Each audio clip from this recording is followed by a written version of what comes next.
Hello and welcome to the Nope Coach podcast. This is episode 291, Forgiveness and Residual Hurt. I'm your host, Suzanne Kohlberg.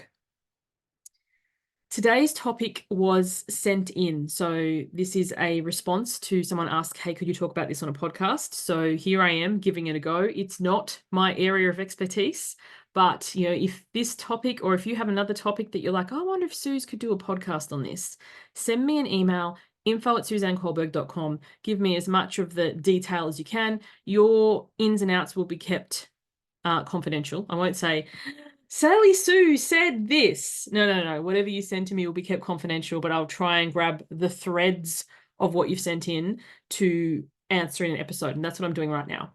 So in summary, what the person sent in to me was they have this friend who said something to them that caused them to have a disagreement. And this was a number of years ago, like over a decade ago. They have since forgiven the friend. However, there's still a lot of charge around the situation. There's still a lot of emotion around the situation. And what I really want to articulate to this person and anyone listening is forgiveness doesn't mean that it doesn't still hurt. You can forgive someone, like, you can forgive them for the past, but still be wary or have some trepidation when it comes to the future or moving forward with this friendship, this connection, this relationship. It only takes one person to forgive, but it takes two people to reconcile. So if you forgive someone for their past actions, but in the back of your mind, you're a little bit hesitant, or you have that bit of trepidation about, what if this happens again? Because you may not necessarily have reconciled the situation. If you haven't put yourself out there with them again, if you haven't, gone down that path, you don't know what's going to happen this next time. It may bring up emotions. It may bring up hesitation. And I really, really want to acknowledge that. When something happens, we can have our nervous system respond to that. And even though we've forgiven, our body, our nature, we react. We have, a level of expectation in future events or at future times. So, the work that I do with people, communication, boundaries, there is a rupture, when you have a fight, a disagreement, something like that, that you then forgive. And then the repair is a different thing as well. Because going forward, you've forgiven them for what's happened before. Have you articulated your boundary in going forward? Like, this is what happened last time. I totally forgive you for that.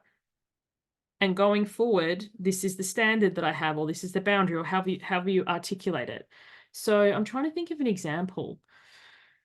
Oh, it's like I should have thought of something before I hit record. So the most basic of things I can think of is ghosting. This wasn't what the example was, but this comes to mind. So I have a friend who we chat regularly, messages, voice chat, that kind of thing. Sometimes they have times where they just need to shut everyone out and be totally alone, which I get. As a fellow introvert, I understand that.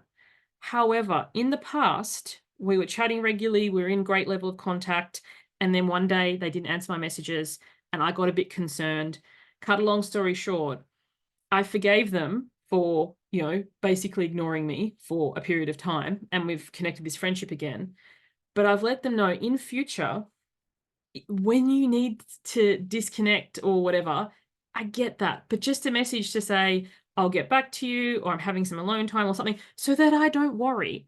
Because if you have you're chatting with someone, like, I don't want to sound like some kind of codependent stalker type person, nothing like that. But imagine if you chat to somebody every day or most days, and then suddenly you don't hear from them from like a month. That can have you worrying about the person and thinking, oh my goodness. So just saying, hey, I'm, dropping out, or I'm feeling a bit taxed, or I'm just having some alone time, like, I'm fine. And And sometimes, we don't chat for a period of time, but one of us will send a meme or a GIF or something going, send sign of life. And the other person will give a thumbs up or, a dancing meme or something. But just, so that going forward what to expect on both ends of the friendship. I can think for, examples that I've had with my children before, like, arguments, disagreements. We have them. We have them with, all sorts of people. And it's like, I forgive you for telling me I'm the worst mum in the world or that I hate you or whatever, something like that. Totally, it's forgiven. In future, when I say something that you don't agree with, I won't be on the receiving end of that kind of vitriol. Like, I will not stand for it. So I think there's a discussion to be had. There's a difference between, as I said, a rupture and a repair, or a forgiveness, which is done by one person, and then a reconciliation, which is done by both, which requires an open level of communication and that sort of thing. Because I think sometimes, and I don't know, reading between the lines with what this person sent in, they have forgiven the person for their comment or whatever, but perhaps you never articulated how much it hurt you, and maybe you wanted that acknowledged by the other person. So it feels like there was a forgiveness on your side, 100%, but there hasn't been a reconciliation, because sometimes people don't realize, like, a really kind of bland example, but maybe some people will relate to this. I can be quite verbose. Are you surprised? I have a daily podcast. I've written a book. So when I write to somebody, I almost always will have dear name or hi name. How are you? Some personal anecdote or whatever. Like, it can be quite, long. My husband doesn't need all of that hi name sign. He'll just literally write, where's the butter or something. Do you know what I mean? When we were first together, I found that quite hard to handle or deal with. Or, like, if I sent him an email and he might not message back, I found that really weird. And I remember asking him about it once, and he's like, well, if you didn't ask me a question, then there's no need to respond. Or if I want to know where the butter is, I'm just going to ask. It doesn't need a hi, Suzanne, love Jeremy kind of thing. We had a disagreement, or we were on different pages about how things are done, and having this, reconciliation, open discussion, it's like, oh, and there are times where it's kind of like, yeah, I don't need all that either. Okay, let's just say, where's the butter? And let's move forward. Or there are other times where there are things that I would really like to know. Like, say I'm expecting him home by like 8 p.m. and 8 p.m. is rolling around and he's not here. Just a text message to say, I got caught up at the office, or the train's late or something, so that I don't worry. Like, when people visit me, my niece drives up from Canberra sometimes, and it's like a 3-hour drive. And I always say to her, can you message me when you get home? I just like to know that they got home safely. And I really appreciate that. So what is it like? I think these examples are kind of mundane, and you might be thinking, oh, she's a bit of a control freak. But, you don't know what the expectations from other people are until you've accidentally crossed a boundary that you didn't know it was there, or you've inadvertently offended somebody without knowing. There are so many ways that we can do this. And then the forgiveness is like, oh, I didn't realize, like, I really apologize for this. But then the repair of and going forward, and the discussion on both ends, so that you don't feel like you're walking on eggshells around somebody, or that you can't be yourself around somebody. So, forgiveness is about the past and things that have happened previously. But trust is about the future and how that relationship is going to unfold going forward. And if you are just saying sorry because you feel that's expected of you, but don't really know what you're apologizing for, versus having an open conversation about, expectations and, how you really feel. And yeah, I think this is a very murky area. It's hard to do an episode on this. Like, this would make an excellent coaching call so that I could ask more. This is not a shameless plug for my services. I'm always upfront when I do that. But just all of these things to start thinking about, what do we mean by forgive? Does that mean it doesn't hurt anymore?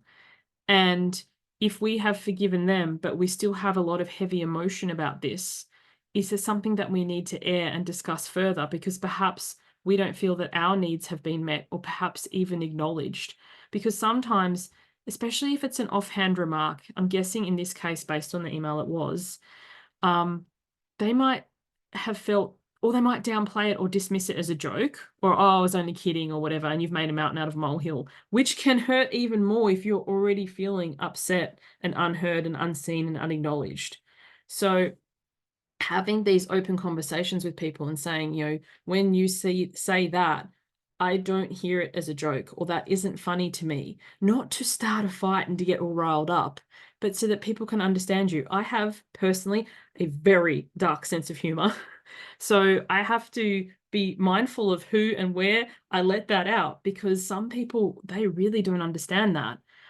But, it's not say to be less you, but it's just to be open that not everybody sees things the same way that we do, or, or realizes that they've overstepped a boundary or inadvertently hurt our feelings. And the more we can be, open and honest and have conversations about this, the more our eyes can be open for things that we weren't even aware of before. So I hope that's been helpful. If you've got a follow-up question, send me an email. Anyone else listening, if something you want me to do a podcast on, the more detail that you can give me in your question, the better. I'm a speed reader, so feel free to write a bit. But yeah, I'll do the best that I can, provided it's something remotely in my wheelhouse. If you ask me something that I know nothing about, I'm not going to go and research to create an episode. But yeah, if you've got a question, shoot it through, info@suzannekohlberg.com. Let's see how we go. Thanks for listening. Catch you on the next one. Bye for now.